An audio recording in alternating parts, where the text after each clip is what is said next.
And it's time for Geek Speak. This week we are talking about email marketing platforms, the long-awaited sequel to email marketing. I think it was 101. I forget the exact title, but we talked about what to do with email marketing, and now we're kind of going into how to kind of pick your platform. What are the things to consider? What are the ways to plan it out? Because you do want to plan it out a little bit before you actually jump into any platform and start sending out emails. Um, Totally.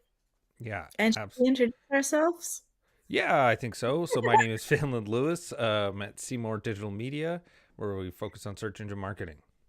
I am Rena Little from Littleworks Indie Media Agency, and we are in Vancouver. All Awesome. right.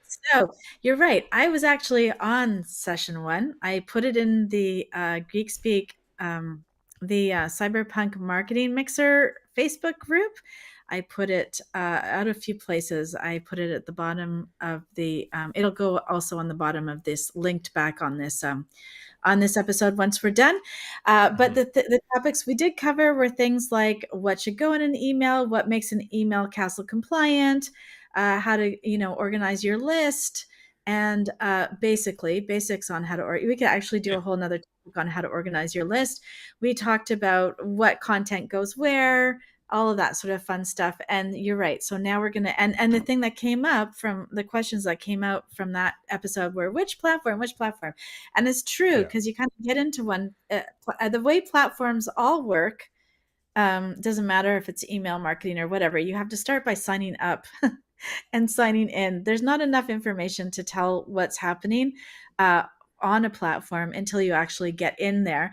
And then you figure out, then you get all invested in it. And then you figure out that it doesn't function the way that you want, or it doesn't have a feature that you want, or it costs too much money to have the feature that you want, or something happens like that. So that's why Phelan was talking about knowing where you're going is always the best way to get there. You need a yeah, plan. And so, what we were talking about the other day is there's not going to be a one size fits all for a platform. There's not one platform that either of us could agree that we loved best for all clients or even for just ourselves, I think. And you're always going to make some little compromise on something. And figuring out what that's going to be is where is your superpower. So and planning that out first. So what are the criteria? Because it feels like I'm doing a lot of talking. I'm doing a lot of rage talking. I just had a meeting. But what are the criteria, Phelan, in your mind, as to how when you're assessing a platform? Do you want to kick us off on one or two yeah, points? yeah. Okay. So the kind of the way, and I think when we talked about this when we were preparing for this, is that we thought of it kind of like a flow chart, where basically you're kind of doing like basically are you e-commerce, yes or no, because that'll be immediately out of the gate. Because and then how well does that email marketing platform integrate with the e-commerce, right? Because there's a bunch of dynamic thank you, follow up, kind of like getting reviews, because that's huge for email marketing. And so I think that that's going to be a huge one, like right off the bat. Are you e-commerce or not? Because that will, it's almost kind of the fundamental one. Because from there, you that really decides a lot of where you're looking, which platforms you're looking at, and how well they perform with the web service. And then kind of secondly off of that is, do they integrate with your website platform? So and how well? Whatever it is that you're doing. So it could be if you're focused on courses and you're on an external course platform, then you might want to consider that. So you need to first consider what are your goals, what are you doing, and what are your future plans, because you want to build your future into your present, so that when you decide to make that shift into the future, you don't have to make massive changes. You just want to add a module or add a plugin or add a something or upgrade to something else. You don't want to have to abandon ship and move everything over, because that comes with quite a cost usually if you're not doing it yourself. And if you are doing it with yourself, then you need to know the tech well enough to understand how to do it so that you're not creating problems and you have all of your castle compliance uh, due diligence done. So that's the thing that's really one of the most important things. Yeah, So and I would also say off of that as well, if you get to a point where you do have to move platforms, and you haven't future proofed yourself of realizing like, oh, it won't be able to scale with me. I'd say the biggest issue you're going to run into is the cost of time, right? Of rebuilding all these like systems that you've set up, and moving the actual emails isn't going to be difficult, but it's the setting up email campaigns, the automations that if they sign up, what's the email sequences. Those aren't easily migratable between systems, and so I think that you have Yeah, to really be cautious of that as well. that is correct. That is correct. Yeah, and then also you want to look at things like how long has your platform been around? How fully developed is it? Does it have a good backing? Is the team behind it going to stick around, or is this going to be sunsetted or bought out by somebody else? That's also really important to think about um, Mm-hmm. if you're really getting into it. But the more important things are what are you doing right now that needs integrating or organizing. So usually there are three different kinds of campaigns that you would be running. You would be running maybe a newsletter, an e-blast, that's sort of one-off things to let people know about promos, specials, new features, all that sort of stuff. Oh my gosh. What is the best one? You're hilarious, Pip. Yeah. Okay. And then go see scroll back when you get a chance and okay. So the first thing is that sort of e-blast slash newsletter send. That's usually where people are starting in their business anyway. So they pretty much usually have that organized. And when you're thinking about those things, you're thinking about how many people can I have on my list for free? How much does it cost for me to add list members? Are they counting just the people that are subscribed and receiving the email? Are they counting the all the contacts that are unsubscribed that have unsubscribed over the time? So that's one of the things, and that was one of the big exoduses off of MailChimp. In fact, was they used to not charge you for your unsubscribed contacts. They would only Oh, charge you for the contacts that received the email. And there was a big exodus a few years ago.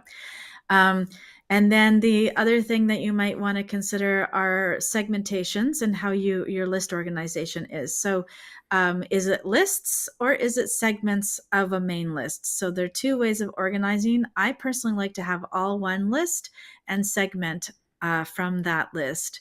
But some people like to have very separate lists. And what you want to make sure is if you're going to, the one thing about having very separated lists is you want to make sure that when people opt out of one list, that they mean to opt out of the other list. So your sign up letter or your opt out letter might have just those they have each list listed so that they can yeah. see that still opted in on another list, so that they don't mistakenly get or rightly get an email from another list, but think in their head that they actually opted out. So you want to make sure that that is very clear. Or I know Constant Contact, if you opt out of one list, you opt out of the whole thing. Um, uh, which actually sounds weird now that I say it out loud, but that's what the support told me. So Yeah, that sounds it does make sense to have it like if you unsubscribe, like you're basically unsubscribing from the whole like I don't want to hear from you. Like I don't care which list I'm on. But generally if someone's doing that, they kind of mean like the whole thing, not like, oh, I don't want to hear about this specific sometimes. list. I want in Sometimes. I mean most people when they're thinking of like I'm unsubscribing, that Yes, like they're true. But yes, it's true. But I like the prompt. So you need the prompt if you have multi lists and you're unsubscribing from each list independently. You need that prompt. So when you hit the unsubscribe, you go to that prompt and you have that selection to make. That's good. What's not good is having just a one sign up and then you unsubscribe. It says you're unsubscribed, and then you receive an email from another list. So that's bad.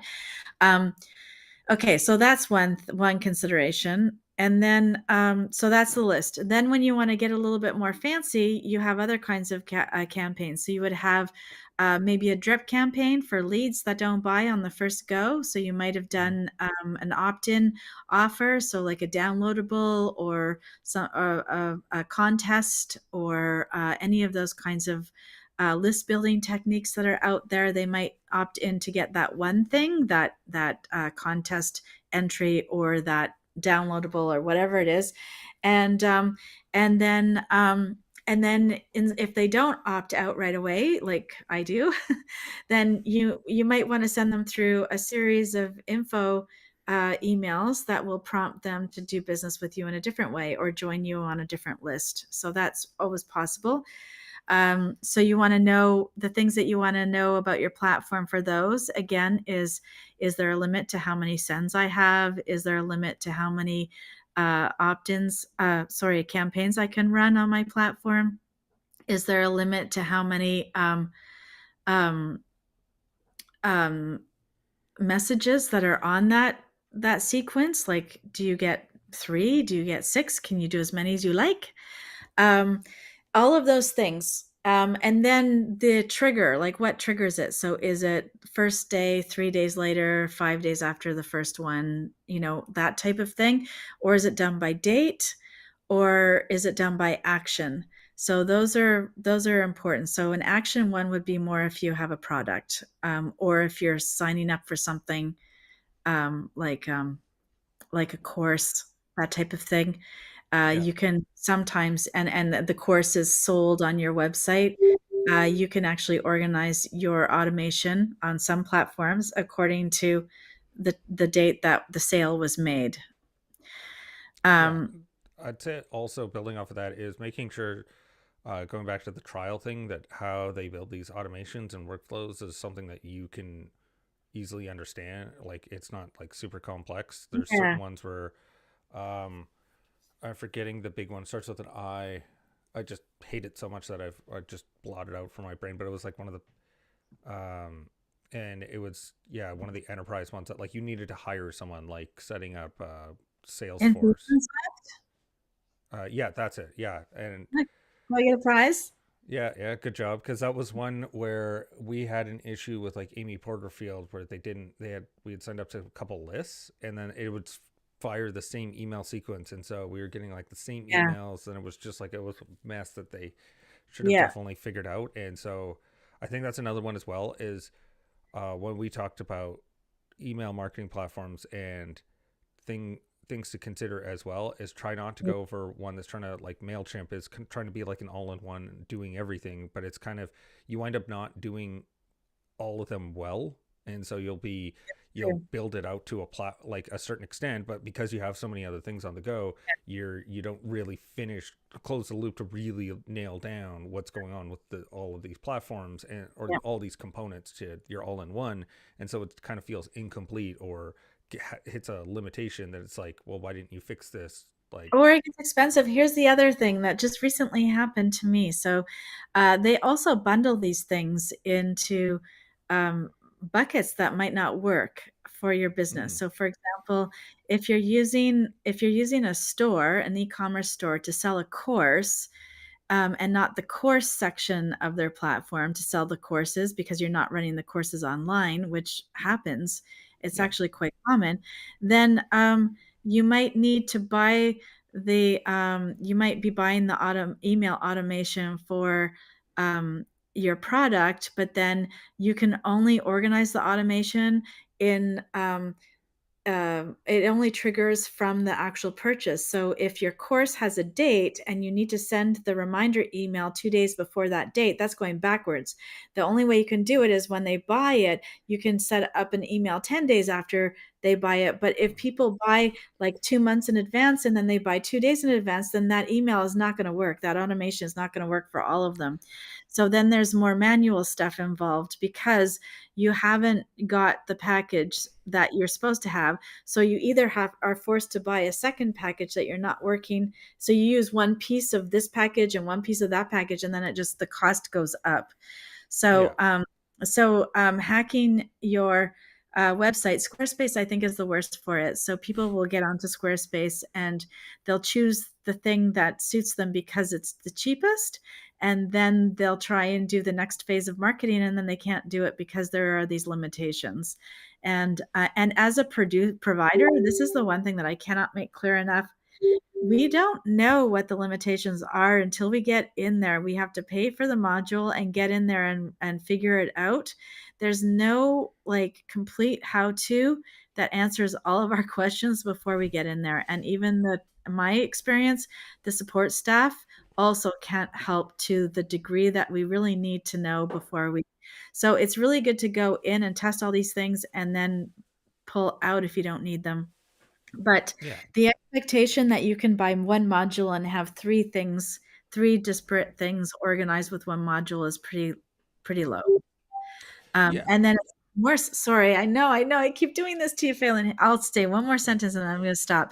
It's even worse if you buy one platform that does one thing and then another platform that does another thing. And the syncing between those two platforms is also another sticky spot that providers cannot always help you with an out of box solution. So, quite often, I get pulled in, and what we do is we build code to sync different platforms together. We build the thing from scratch for you because they might sync in one direction because they don't play nice together. They might not sync at all because they've had a fight. What was that fight that you were telling me about, Phelan, that the Yeah. two had? So it was with Shopify and Mailchimp. So a few Right. years ago, they basically Mailchimp made a deal with Square, and they were going to be an email marketing provider for Square. And Square and Shopify hate each other because they're both going after the POS market, and so they Right. don't like each other at all. And so the CEO of Shopify decided to pull them from the just like take them off. It wasn't they weren't delisted, but they were unranked. Basically, you couldn't find Mailchimp in the App Store. It was still an active app if you had it, but you couldn't find it and add it to a new one. And Right. and so they got in a huge argument about this, and they just pulled it off the platform, which is left a big wake because Mailchimp was actually fairly deeply integrated with Shopify to do all Uh, these like Bummer. yeah, like and well, but I mean, it was good for Klaviyo and Omnisend, who were the next two, and they took over since then, and I think Yeah. they've built um, a better deeply integrated platform with Shopify than Mailchimp was, because Mailchimp always had its foot in the door of being with the WordPress people as well, because it's when I looked it up, it was the most popular. The Mailchimp to WordPress plugin is one of the most popular email Yeah. marketing. Yeah, for Uh, sure. For sure. So, yeah, so okay, so there are three things now. There are like besides price. So there are what apps, where are you going? What do you need? There are how does it integrate with your other pieces? So if yeah, you're especially if you're using a CRM, so check with yeah, about your website, check with your website integrations, check with your CRM integrations and make sure that those are functioning or even available, and make sure that things sync in both directions. Or if they don't sync in both directions, what is your manual plan to make them sync so that you're not doing that awful thing that happens where somebody is working the contacts in the office and then they're just sending an email list to their marketing person, and the marketing person is just simply uploading that and sending in, yeah, uploading that list into the current MailChimp list or constant contact list and just doing an e-blast, because that doesn't work that well. Um, that doesn't work that well for tagging, for segmentation, for uh, castle compliance. There are problems that arise in that situation. And then the worst problem is when nobody's sending you emails to update the constant contact. So you're mm, taking in a whole plethora of new leads and clients into your CRM, and they are not getting any newsletters from you or e-blasts or information at all because those contacts are not being sent over. So that's even worse. yeah. I would say also that just going off of integrations and putting it into your larger marketing is that also using that email list into your ads and for Facebook and Right. Google ads, Yes. Yes. especially people who purchased from you. Making for Google, they have a specific one. It's called customer match list, and they've opened it up to everyone now. It's Yeah. super important, especially as things get more automated, to give signals that say this person converted, or Mhm. find me more people like this. Yeah. That really helps with the automations. Yeah. And the same on Facebook. It's not quite Yeah. as specific that like that, or at least they don't tell me it is, but you can definitely put up your email list into, and this is really good. I just want to flag this for people who have opted out. If you want to retarget the people who have opted Mm-hmm. out, especially if you have a service that begins and ends. So I'm working with an education company at the moment. And so what ends up happening is people will get on their email list. And then when they graduate from the course and they're certified, they will opt out of the list and then we lose them. So what we want to make sure everyone is doing is actually, if you had something that you wanted to target that particular graduate with, like, um,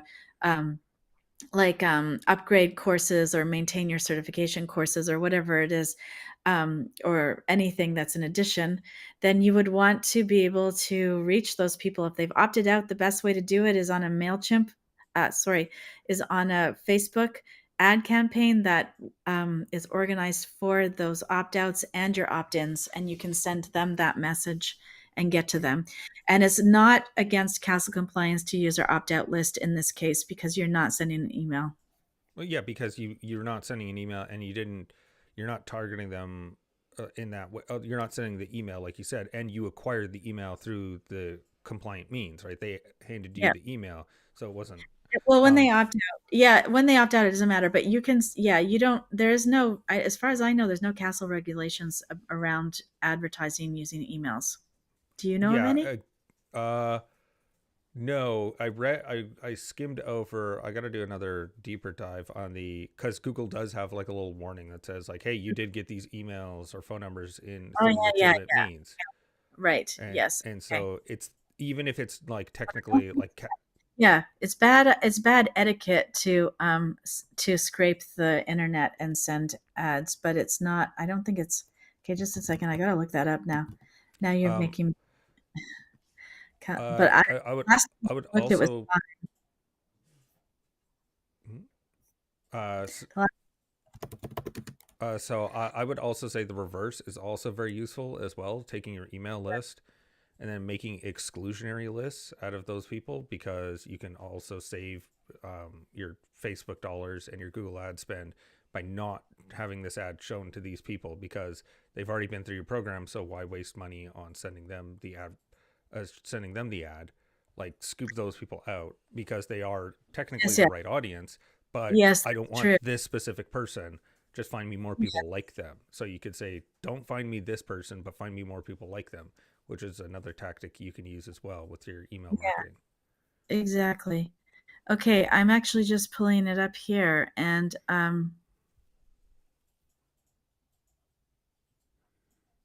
And bated breath. yeah, it's not actually totally clear. Actually, they've adjusted this since the last time I looked, so I will get back to you on that. Let's just say that. Yeah. So, Um, okay.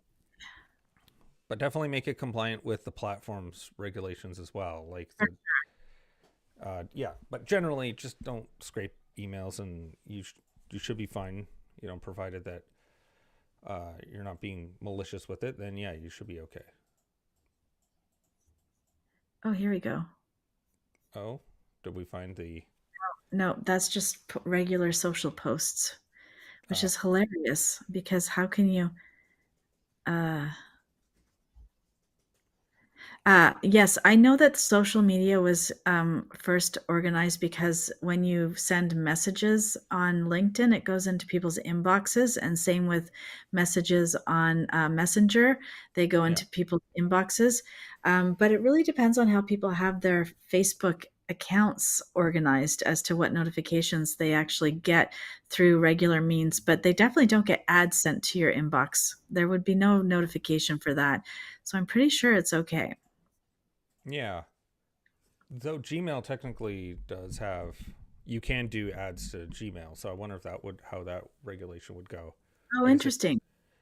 but I guess it clearly identifies that this is an advertisement. It's not like a traditional email. It says like Right. ad and all that stuff. So it's not like like they're not they're not trying to fool you and pretend that it's an email. Like they don't use like the Gmail. They just have it show up in the inbox. So I think that that would get around the Yeah, any sort of castle yeah. policies that you would have to worry about. I'm I'm sure that the Google and Facebook ads people are being as compliant as they need to be with these regulations because they're yeah, they're motivated not to upset it too much. Okay, great. Yes. All right. So I'm going to check with my lawyer and get back to you. That's what I'm going to do. Cool. Yeah. Um, Um, okay, because they are always updating council legislation anyways to keep up with technology. So things do change. It's absolutely true. yeah, yeah, for sure. And yeah, but I'm confident that as long as you get it through, I'm yeah, I'd be 90% sure that like as long as you got the email through legitimate means, that you would be able to use it for advertising purposes because people had opted in for that part. And as long as you're not sending emails to those people after they unsubscribe, I don't. You should be able to use it in this means. Yeah. Um, yeah. Okay. So, all right. So we've covered platforms, syncing lists. All right. So we probably just want to do like a little overview of some of the top um, platforms that we know about.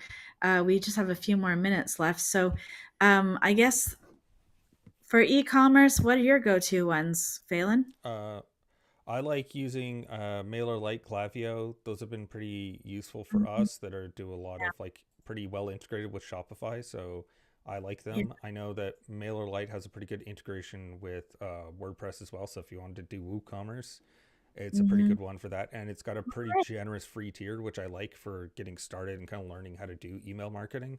Oh, that's For good. I didn't know that. Okay, yeah, so I really just used Mailchimp with WooCommerce and also Klaviyo with Shopify, and mm, I liked both. I don't really find that there's that much difference between platforms. I feel like yeah, for me, my clients, it really just comes down to budget, yeah, and what I do like about Mailchimp because they kind of really got they were the bad guy for a while there, because there were so many free accounts, right? And then yeah. they just needed to reel that in. But what I like about them is that you can pause your account. So if you do like a few months of really good marketing and then you get overwhelmed and you just can't do it for whatever reason, you don't have to keep paying that monthly payment once you get above the 2000. I think is it 1200 or 2000. I forgot what the number of free contacts is. So you can pause and you can pause for an infinite, you don't have to say how many months, and then you can set it up to go again, and then you can pause it again. Like there doesn't seem to be any restriction on pausing your account, Mm, and they also have a pay as you go plan where you buy. It's a lot like stock photos where you buy a whole bunch of credits, and then those credits cover a certain amount of sends. So there's a little okay, yeah, flexibility yeah. now in their pricing. I guess they realized they must have lost a lot of people when the free ones went away. But I guess you don't really want a lot of free ones hanging on and never growing their business or never growing their contact list to get to that place. Your free stuff should be really a conversion spot, not a hang on spot. Yeah. Yeah, yeah, I agree with that. I mean, you do. It's good to have like a little bit of a free tier. I think that that's always a Mhm. good way to go to get people's feet wet and learn how to use the Yeah, platform before you start yeah, charging them. yeah. Um, and but yeah, so going back there, so we also you mentioned Constant Contact, Active Campaign, Campaign Mhm. Monitor is another one I've heard of. I've used Active Campaign and Constant Contact. I haven't done Campaign Monitor. Yeah, they're Um, really all the same. yeah, and They've then even changed, sorry, they've even changed to be more like Facebook in providing a really good sort of drag and drop editor system. So you don't really need to have um, any coding, or you don't go through and get somebody to code you a template like you used to in Constant Contact, for example. All of that's gone, and you can easily manage your own space if you want to. yeah, and then if you want to bounce up, and you have like you have these really complicated like campaigns that you're going to be launching that go into like big product launches and stuff like that. There's like Entreport and Fusionsoft, but you basically need Yeah, to hire someone yeah, of one sure. client on Entreport, and it's absolutely a nightmare to like just to behold everything that goes on with it. Yeah, so usually CRMs come with representatives. When you sign up for a CRM, that's a decent one. They come with a representative that helps you set things up and get things going.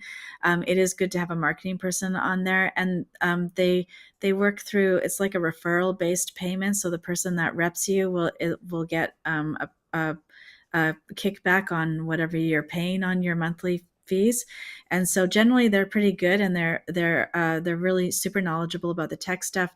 And if they can't figure it out, they can find somebody to figure it out, so you don't have to figure it out. But having a marketing person in there in the mix is really good, because the one thing that the CRM support people won't do is give you the advice of when you should do what you should do, how you should do it.